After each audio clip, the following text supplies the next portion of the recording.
Hello friends, welcome to part 3 of a Q&A. I am answering viewer questions. I requested your questions a few weeks ago. I got so many that I broke this down into 3 different videos. So I will put links in the description of this video to parts 1 and 2. However, let's get into part 3. Before we dive into the questions, I want to remind members to check out Member Monday this week. There is a link in the description to find Member Monday. I am going over my video settings on my Nikon Z7 here. This was a member question, so I am answering it today in Member Monday. If you are curious about membership and wanting to see the behind the scenes kind of stuff like this, there is a link in the description to find out more about channel membership as well. All right. On to the questions. Question 1 is from Jonathan, who says, tell us more about your storage solution. Do you use a NAS? What's your workflow when you sit down to download and back up your work? Yes, I do. I have an entire video on my storage and backups. In fact, I kind of have 2 videos that I will link to down below. My process has probably evolved a little bit since then. I'm probably due to do an update to that video, which I will add to my list as soon as I'm done filming this, but check out that video in the description and that describes what I use. Jens says, Tamron or Sigma 24mm f2.8 on Z6 with adapter or Nikon Z 2.8. Is it worth the price of about $1,000 more? $1,000 would mean an additional great lens of 35, 50, or 85 millimeters, 20 millimeters in the bag. This is a great question. Do you want the native Z lens on your Nikon Z6, or do you want a third-party F-mount lens to use with the FTZ adapter on your Z6? Both of them are going to get you great photos. However, I have a few things to think about. Number 1 is video. Are you going to be shooting video? If so, if you want to use continuous focus during video, definitely go for the Z lens because it will be silent, whereas the Sigma and Tamron lens, any F-mount lens, is not going to be silent. For me, I'll just share what I've done. It was worth it for me because I do shoot video and I do want to use continuous autofocus during video. The lens, the Nikon 24 to 70 millimeter f2.8s, the Z mount lens is stupendous. It's wonderful. I love it. And I'm glad that I have it. I'm filming with it right now. Next question is from James. James says, which camera would you recommend to a beginner who is switching to a DSLR from film? Well, James, my question to you is, why are you looking at DSLRs? Are you considering mirrorless as well? Are you just saying, what camera should I purchase coming from film? Either way, I don't think there are any bad cameras on the market today. If you want an entry-level camera, look at the entry-level cameras that are on the market, get them into your hands, see which one you like using the best, and go with it.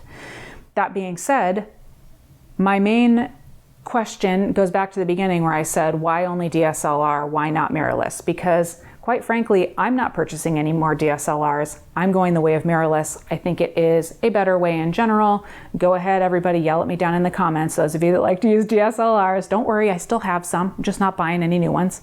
And that's it. I would say get them into your hands to try them out before you purchase anything, but consider mirrorless. Next question is from Lenher Photography. Hi Brittany, what is your opinion regarding IQ of variable neutral density filters? I have one. It is a Hoya variable neutral density filter. I will link to it in the description of this video and it's great. Tim says, what's the oldest digital camera setup that still holds up well today? I'm trying to reconfirm that it's not all about the gear.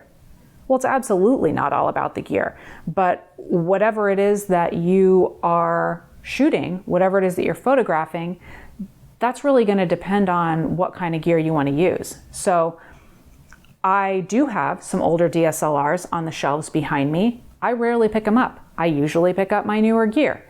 However, if all I had was the older gear, I would shoot it all the time with a straight face and I would have no problems with it. So I guess You're looking for me to tell you that it's not all about the gear. It's not all about the gear, but new gear is great.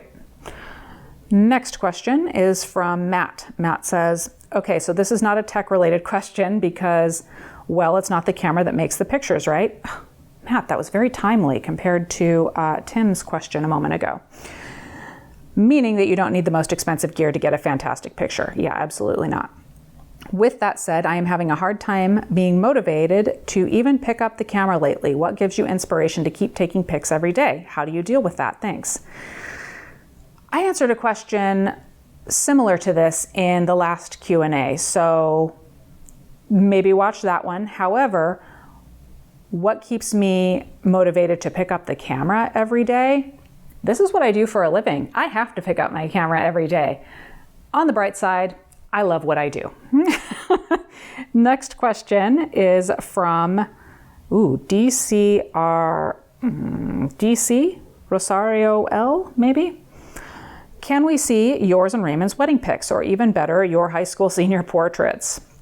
I have shared a wedding photo here before, so I will put one up on the screen right now. This is us many years ago. Next question is from AJ. He says, which is your favorite body and one lens? Think like this. If we're to travel light and could carry only one body and one lens, what will you take?